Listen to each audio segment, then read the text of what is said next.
Recommendations. For a better listening experience, please use the customized subtitles available in the settings section on the lower right side of the video. The gear icon. Hi, my name is Know Thyself, and welcome to my channel, where you can learn your daily tidbit of esoteric knowledge. In this video, we will learn about the zodiac wheel and its origin. The word zodiac comes from the Greek expression zodiakos kuklos, meaning circle of little animals. Its usage can be traced back in the first millennium BC, where the figure takes its roots in Chaldean astrology and the Babylonian civilization. Upon observing the complex web of star patterns and the cyclic movements of the planets, Babylonian scholars started to realize that the majority of the planets would wander in a particular area of the nightly sky. After many observations and calculations, their descendants decided to connect individual clusters of stars, leading to what we know now as the constellations as guiding checkpoints. The particular area where the planet's motions would take place was called the Zodiac, an area of the sky that spans about 23.4 degrees north or south of the ecliptic and measured in latitude. The ecliptic is the apparent path of the sun taking during a year span around the sky. The zodiac was then divided into 12 areas of 30 degrees each, roughly encompassing certain constellations. Back then, in antiquity, when the sun passed through each of those sections, scholars would then easily assess its position and correlate it with the passing of time and seasons. As the Earth would take about 365 days to revolve around the sun, its position and movement would remain consistent when traversing the zodiac in the span of a year. The 12 signs that were assigned to the constellation vaguely defined their appearance, but were quickly cemented into astrology lore. Aries, the ram; Taurus, the bull; Gemini, the twins; Cancer, the crab; Leo, the lion; Virgo, the maiden; Libra, the scales; Scorpio, the scorpion; Sagittarius, the centaur; Capricorn, the sea goat; Aquarius, the water bearer; and Pisces, the fishes. The signs were meant to be associated with the passing of seasons, debuting each year with Aries, as the new year was celebrated in March in ancient Rome. Here is a depiction of a regular chart that features several symbols of astrology that are ubiquitous and essential in any interpretation. Starting from the glyphs adorning the zodiac wheel, we can associate them with their corresponding sign.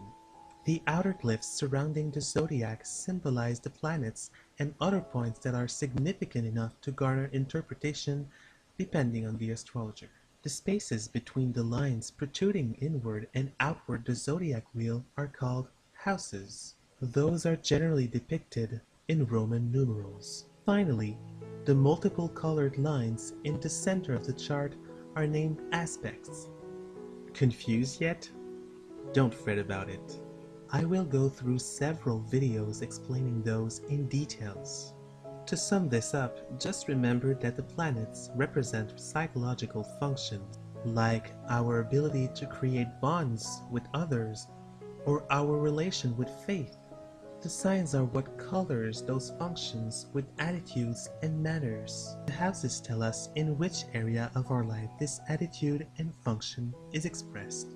And the aspects are the function's internal relationships, telling us, for example, if our ability to express our emotions are supported or not with our capacity to take action.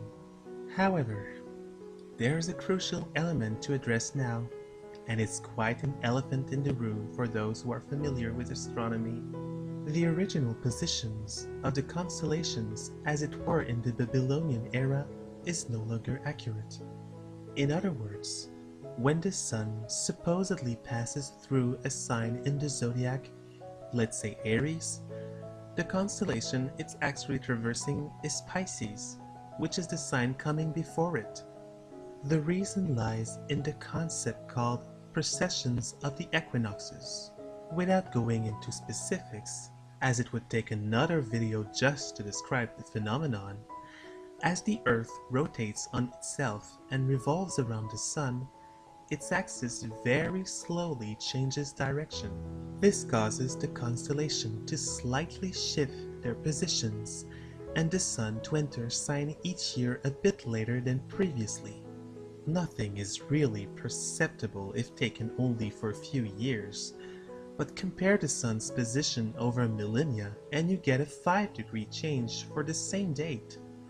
Notice the Sun's position, the orange circle with the dot in the middle, on March 20th, 2019 in Paris, France. Right at that time, it was about to enter the sign of Aries and was dead on 0 degrees at about 11 p.m.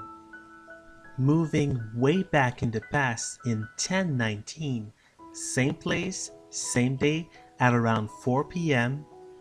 and the Sun already was at 5 degrees Aries. How do astrologers reconcile this troublesome verity then?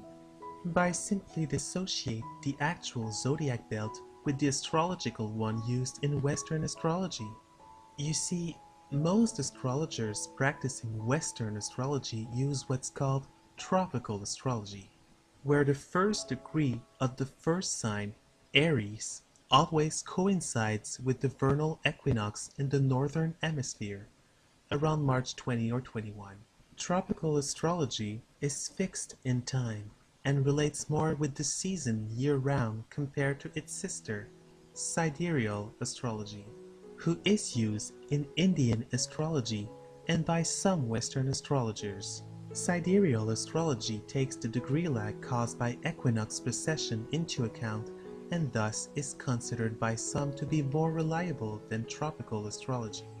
Of course, I'm not doing this video in intent to taking sides nor to explain thoroughly each system's discrepancies. I'm only talking for what I know about, so that's why I'm sticking with tropical astrology on this channel. I hope you enjoyed this video. This one was a bit technical, but don't worry, the next ones will be all about interpretation. If you think I missed or didn't talk about a specific subject in this segment, please let me know. Otherwise, I would invite you to please subscribe to my channel and click on my Patreon account link in the video description. Have a stellar day.